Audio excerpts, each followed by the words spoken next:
Hey, James Willoughby here. We're back for another installment of What's Going On in the Austin Market.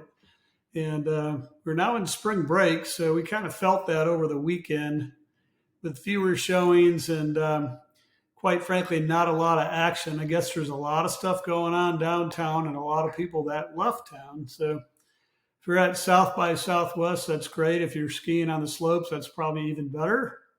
Or if you're down in Cancun, you're probably having some fun catching some rays there.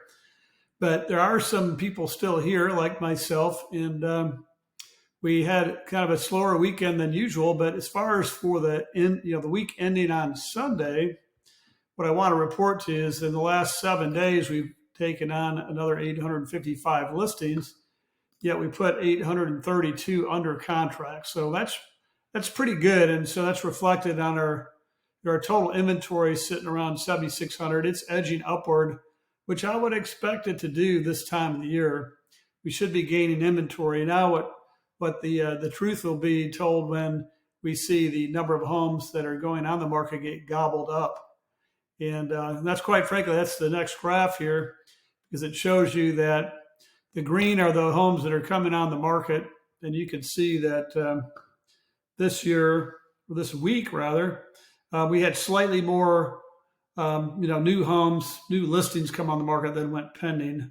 Nothing significant. These lines, they'll crisscross from time to time. That's basically based on multiple factors. The homes price reductions continue to happen. We did have our spike of closings 2 weeks ago because that was the end of the month.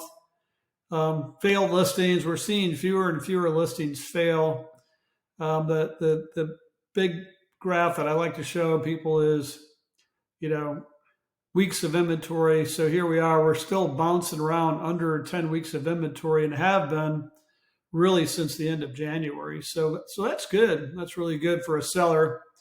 Now, interest rates have definitely edged upward. There's anxiety in the market.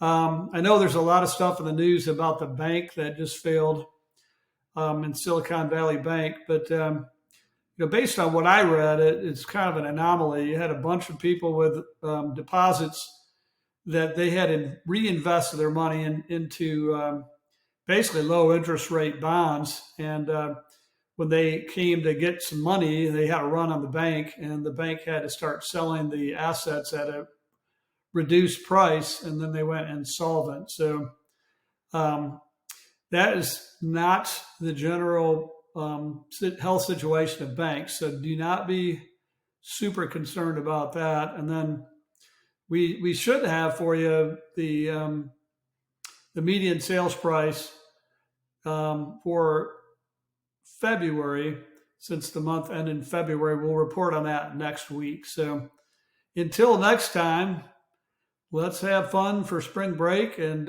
we'll probably see a slower week this week. So I'm going to imagine that our weeks of inventory will go up a little bit, but starting next week, I think we're going to have an amazing beginning of the spring market. So until next time, we'll